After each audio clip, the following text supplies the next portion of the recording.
So we're living in a world that's just full of AI, right? And it makes you wonder, what is it that makes you irreplaceable? Well, that's exactly what we're going to dig into today. We're going to uncover what I call your human signature. All right, let's just rip the Band-Aid off right away with a pretty tough truth.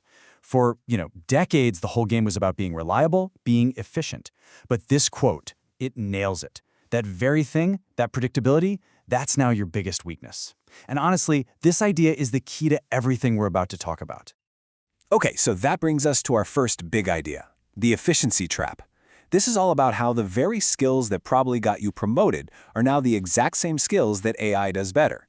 It's kind of scary, and it forces us to completely rethink what value even means. Okay, here's a way to think about it. Imagine AI is the new factory floor. It's this incredible assembly line that can do all the repetitive, predictable stuff perfectly, every single time. Your job? It's not on that assembly line anymore. No way.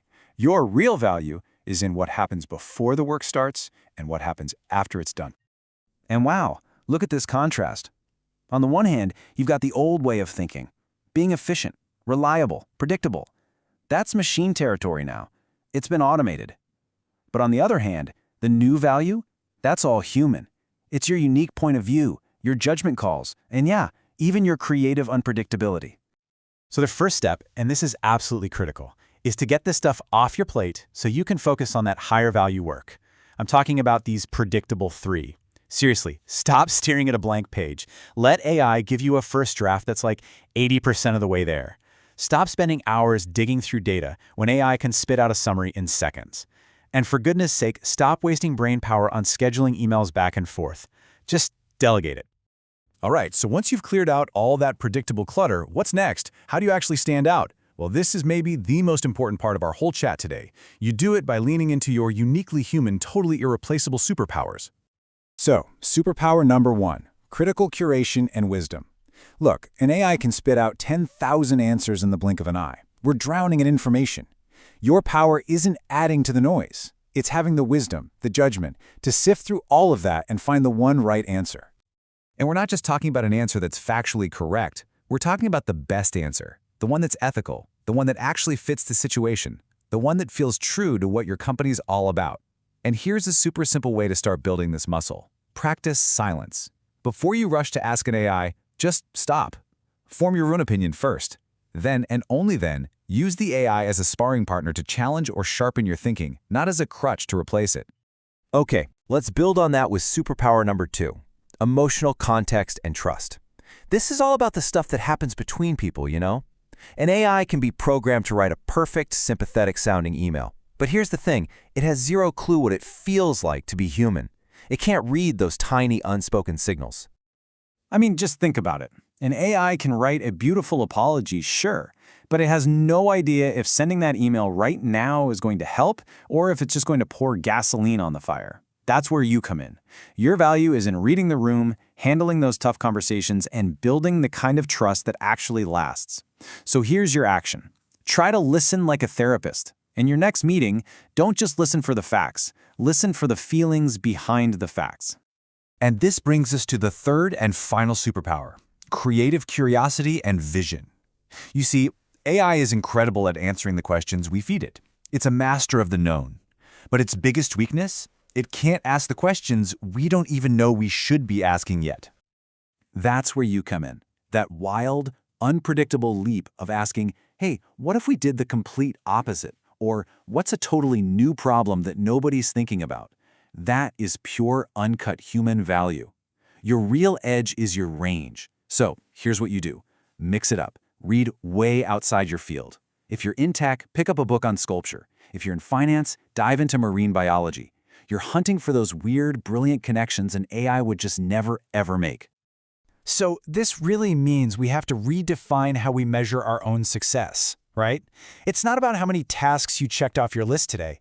It's about the depth, the wisdom, the empathy, and the originality you brought to the few things you chose to do. That's the new scoreboard for your value at work. Okay, so knowing you have these superpowers is great, but how do you actually use them? That's what this next part is all about. We're going to open up the toolkit for working with AI. And the trick is to stop thinking of it as a tool and start thinking of it as your own personal, brilliant apprentice. First things first, let's just toss out the term prompt engineering. It sounds complicated, and honestly, it completely misses the point. The real game changer is learning how to give your AI a brain. Think of it like a super smart intern. It's got all the raw talent in the world, but it needs you, your context, your experience to guide it towards something truly exceptional. So how do you actually do that?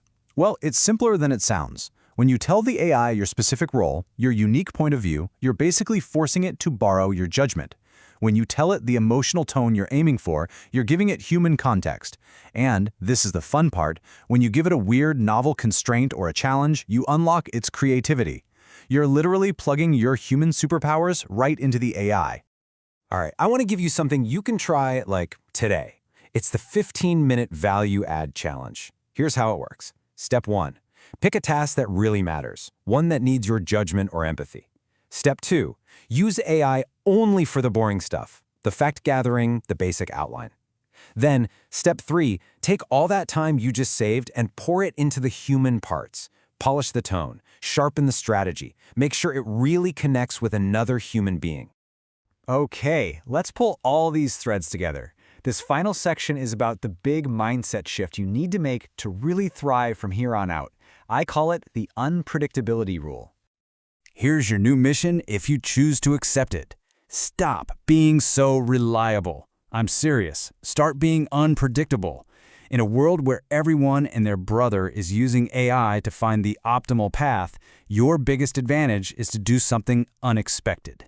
If everyone is optimizing, you need to be the one who innovates. If everyone is just following the data, you need to be the one with the guts to challenge the data. Because at the end of the day, this is what it all comes down to.